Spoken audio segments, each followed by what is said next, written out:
Colonel Gaddafi, the President of the United States, the leaders of Britain and other leaders are calling on you to step down, to leave Libya, to leave your position of power.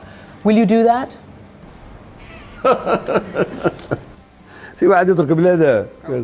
Who would leave his homeland?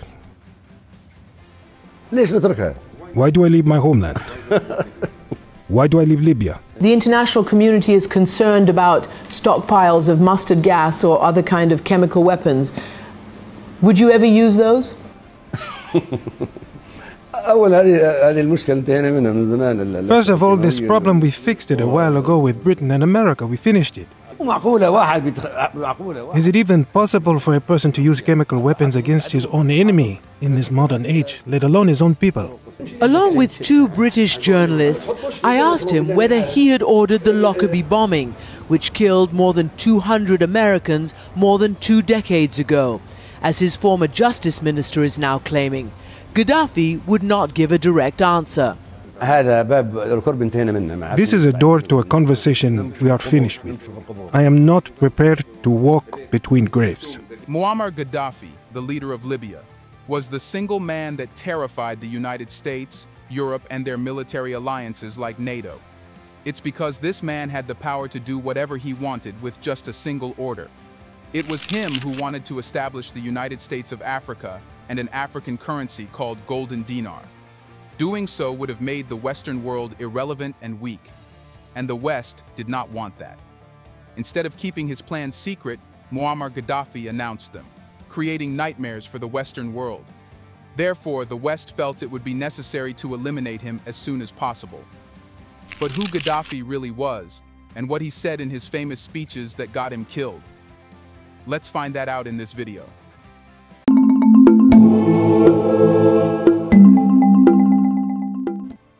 Muammar Gaddafi had been vocal about his plans for what he wanted to do with Africa and the rest of the world. Soon after he came to power, the West declared him its enemy. They tried finding reasons to remove him from power and permanently ensure he never came back. We then saw what was done to him. He was assassinated when NATO invaded Libya and provoked rebels to kill him. This was a carefully orchestrated plan so the Western world could never be blamed for Gaddafi's demise. The reason why the West was so scared of Gaddafi was his famous speech at the United Nations Security Council. Taking his time, he exposed the entire world, saying that 192 countries' leaders come and deliver speeches, but whatever they say is never followed. What the West wants is always imposed on the rest of the world under the banner that the entire world supports it. Now, let's analyze what Gaddafi said in the United Nations Security Council that led to his assassination. Instead of hiding what he had in his mind, he boldly spoke, exposing how the United Nations had been used as a tool by the Western countries for their own interests. So, what did Gaddafi say about the UN and its abrupt foundation? He said it's important to recognize its beginnings and the context in which it was established. The Security Council, with permanent members holding veto powers, was formed by nations that joined forces against Germany in World War II. However, the absence of many countries during its formation tells a different story.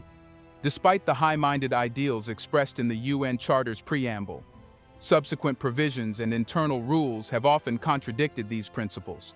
While the preamble stresses equality among nations, big and small, the reality within the Security Council disputes this equality, especially concerning permanent seats and veto powers. Therefore, Gaddafi candidly said that it was crucial to uphold the principles outlined in the preamble and challenge provisions that undermine equality and fairness. He further said that the veto power and the existence of permanent seats in the UN Security Council don't align with the principles set forth in the UN Charter. He clearly said that we don't recognize or accept the legitimacy of the veto. Gaddafi said that according to the Charter's preamble, armed force should only be used for the common good of all nations, a principle we agreed to when we joined the United Nations. However, since then, 65 wars have broken out, resulting in far more casualties than World War II. These conflicts weren't pursued in the interest of all nations but rather served the interests of a select few countries. This blatant disregard for the UN Charter's principles is unacceptable. Additionally, the preamble states that if armed force is to be used, it should be under the authority of a United Nations force, with the agreement of all member states. However, military interventions have often been carried out by a small group of countries without the broader UN body's consent. This undermines the legitimacy and effectiveness of UN actions. What's more, Gaddafi exposed how the West plays with the words and does not really care about the principles. The principle of non-interference in the internal affairs of states, as outlined in the UN Charter, is crucial. He said that no country should have the right to interfere in another's affairs, regardless of its political ideology, whether democratic, dictatorial, socialist, or capitalist. Each society should handle its internal matters independently. But what did Gaddafi say about those members holding veto power and whether it should be taken away? Well, he said that the current setup of the Security Council, with its permanent members and veto powers, is undemocratic and doesn't uphold the equality of nations. Permanent membership status was granted arbitrarily by a select group of countries rather than being decided democratically by the broader UN Assembly. This goes against the principles of equality and fairness upon which the UN was founded. This has instigated wars, resulting in millions of casualties. Gaddafi said that in ancient Rome, senators once appointed Julius Caesar as dictator because it was deemed advantageous for Rome at that time. No one can assert that Rome granted Caesar the power of veto. The concept of veto is not mentioned in the charter. Gaddafi said that the African nations joined the United Nations under the belief that they were equals, only to discover that one country can veto all decisions they make. The permanent members of the Security Council bestowed their status upon themselves. The only country elected to permanent member status in the Security Council by this assembly is China, through a democratic process. However, the other seats were imposed on us undemocratically through a dictatorial procedure conducted against our will, and we should not accept it. Gaddafi said that the necessary reform of the Security Council does not involve adding more members, as this would exacerbate the situation. Including more large countries in the Council would perpetuate the dominance of superpowers and oppress smaller, vulnerable, and third-world nations. Therefore, we vehemently oppose the addition of any more permanent seats. Gaddafi said that the solution lies in the General Assembly, adopting a binding resolution based on the majority will of Assembly members and disregarding the considerations of other bodies, including those holding veto power. He then talked about how the West used democracy as an excuse to legitimize its actions around the world. However, the West does not want to follow this very principle in the United Nations. It is essential to ensure equality among member states, and the powers and responsibilities of the Security Council should be shifted to the General Assembly. Gaddafi said that the General Assembly, comprising 192 countries, should hold legislative authority, and its resolutions must be binding. Instead of the Security Council exerting control over the General Assembly, the reverse should be true.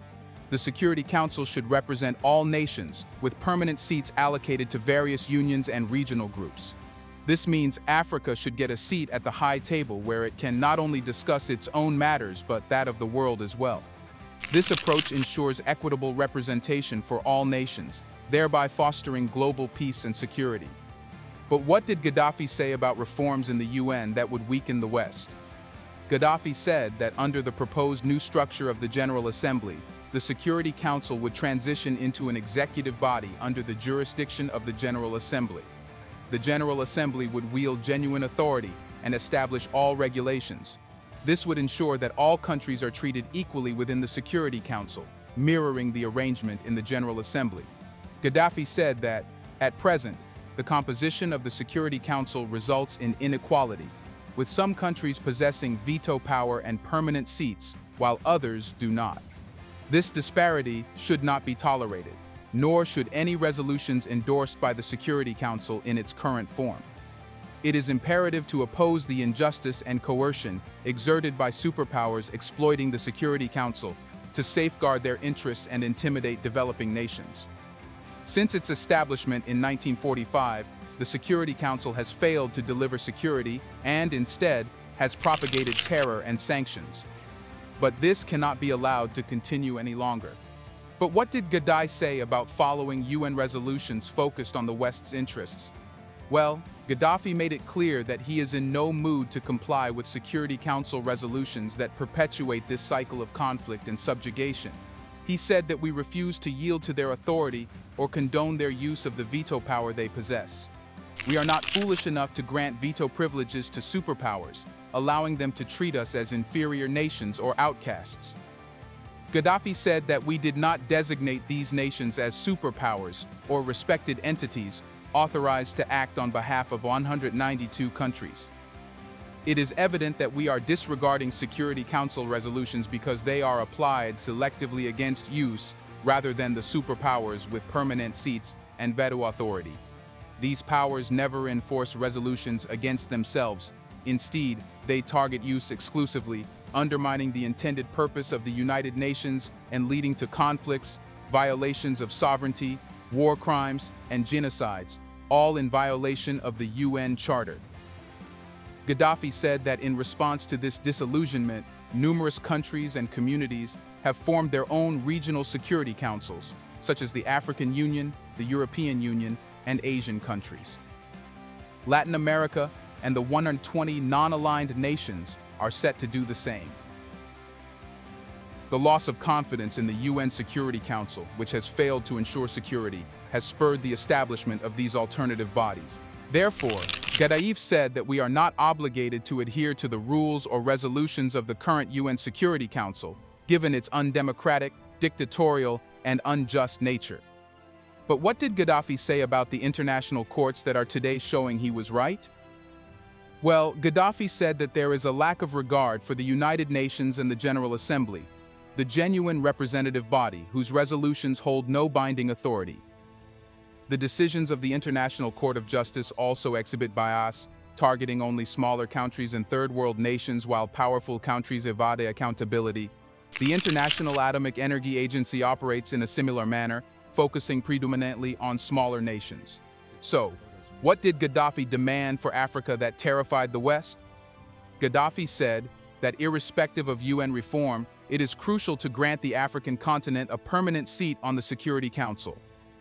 Africa has endured colonization, isolation, persecution, and the usurpation of its rights. The countries of the African Union deserve representation as a matter of justice and historical debt, regardless of broader UN reforms. Gaddafi made it clear that this issue is paramount and must be addressed promptly.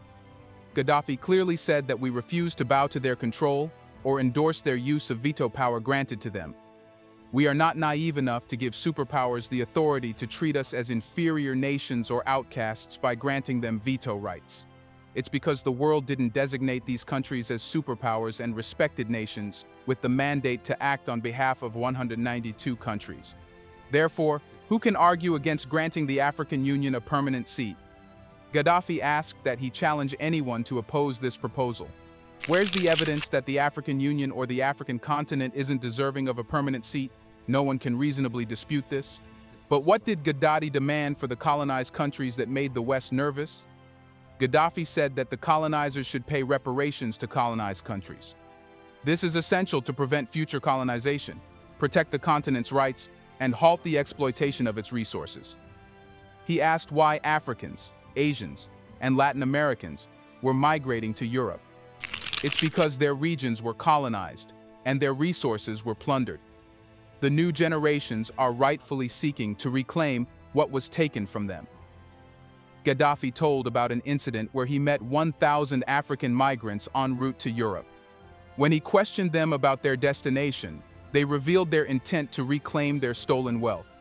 Gaddafi said that, if we restore this wealth, immigration from regions like the Philippines, Latin America, and India will diminish. Gaddafi said that Africa deserves $777 trillion in compensation from the colonizing countries. Africans will demand this amount, and if not granted, they will pursue it relentlessly. It has every right to reclaim what was unjustly taken from it. But what did Gaddafi say about Obama, the then President of the United States? Well, you should know that Gaddafi was a genius, and he knew how to handle even the most powerful man in the world, the President of the United States. He said that Africa takes pride in seeing a son of Africa serving as the President of the United States. It's a momentous occasion symbolizing positive change. However, he said that Obama's presidency is temporary. There's uncertainty about America's governance post-Obama. We would be content if Obama could serve as president indefinitely. His recent advocacy for nuclear disarmament and global cooperation is commendable. We must move beyond mere rhetoric and take concrete actions together. But perhaps Gaddafi did not know that it would be Obama's administration who would not only dethrone, but assassinate him as well. But what did Gaddafi intend to change the location of the UN? During the speech, Gaddafi said that many of the members endured extensive journeys, traversing oceans and continents, to reach this destination in New York. He asked whether this location is comparable to Jerusalem, the Vatican, or Mecca. He said everyone is undoubtedly exhausted, grappling with jet lag and sleepless nights. Some have just arrived after enduring a grueling 20-hour flight and are expected to speak. Your exhaustion is palpable, with many struggling to remain alert. Why must we endure such hardships? Shouldn't we reconsider the location chosen in 1945? Can't we opt for a more centrally located and convenient site? Gaddafi proposed that a vote should be held in the General Assembly about relocating the headquarters. If 51% agree, we will proceed to the next vote, to move to the center of the globe or the Eastern Hemisphere. If we go for the midpoint, why not think about Geneva or Vienna? His proposal allowed the world to see how global decisions of significance can be made by voting, instead of in the United States President office. But how did Gaddafi make the UN and its major powers ashamed and nervous? Gaddafi quoted various wars where the United Nations failed and became a tool for the West to be abused. For example, the Korean War resulted in millions of casualties and could have seen the use of nuclear weapons. Those responsible should face a trial for damages. Then there's the Suez Canal crisis of 1956. 3 Security Council members with veto power attacked Egypt, causing immense destruction. Gaddafi asked how this happened under the UN's watch. The Vietnam War saw 3 million casualties, surpassing even World War II's bomb count in just 12 days. How can we allow history to repeat itself? But how did Gaddafi make the world doubt the UN as it must be done? Gaddafi asked a simple question. Can the world place trust in the Security Council and the United Nations? Gaddafi said that the war in Iraq displayed the darkest aspects of conflict. The United Nations must launch an investigation into this matter. This invasion, perpetrated by superpowers holding permanent seats on the Security Council, flagrantly violated the UN Charter. Iraq, an independent member of the UN, was attacked in clear defiance of international law. The UN failed to intervene despite calls for action within the General Assembly. Libya invoked the Charter to halt the war, yet its pleas went unheeded. The motives behind the invasion remain shrouded in mystery, leaving us fearful of a similar fate. The invasion itself was unjust and contravened the principles of the UN Charter. The subsequent massacre, resulting in the deaths of over 1.5 million Iraqis, demands justice. Gaddafi insisted that the case of Iraq be brought before the International Criminal Court. Those responsible for the atrocities committed against Iraqi civilians must face trial. That's when the Western leaders felt the floor sliding away. They thought that if Gaddafi was allowed to live, he would hold everyone accountable and will make them answerable to all the actions they took. Gaddafi then asked how it could happen that the president of a United Nations member state was sentenced to death and executed without the identity of the executioners being known. The United Nations has a responsibility to address these concerns. Those responsible for carrying out the death sentence must have legal standing and official duties. Gaddafi said the world should be informed of their identities and fully comprehend the legal proceedings involved. This applies not only to the president of a UN member state, but also to any ordinary citizen subjected to such treatment. But how did Gaddafi make the United States ashamed? Gaddafi talked about the tragic assassination of Martin Luther King, the esteemed black champion of human rights. Gaddafi said that his murder was a sinister plot, and it's imperative that we uncover the reasons behind his targeting and identify those responsible. Here's a reminder to please like and share the video and subscribe to our channel to watch more videos on Black culture, history, civilization, and identity. Let's continue now. What do you think? Was Gaddafi a direct threat to the Western elites who wanted to exploit Africa forever? Isn't it true that if Gaddafi was allowed to create a single currency, Africa would have been wealthiest today? In the comment section right below, share your thoughts about Muammar Gaddafi and whether you liked him or not. Do you want to watch more videos like this one? If yes, subscribe to our channel and press the bell icon next to it. We have decided to bring videos on something nobody talks about: the Black culture, civilization, history, and evidence about how glorious Blacks have been. Thanks for watching, and until the next video, stay tuned.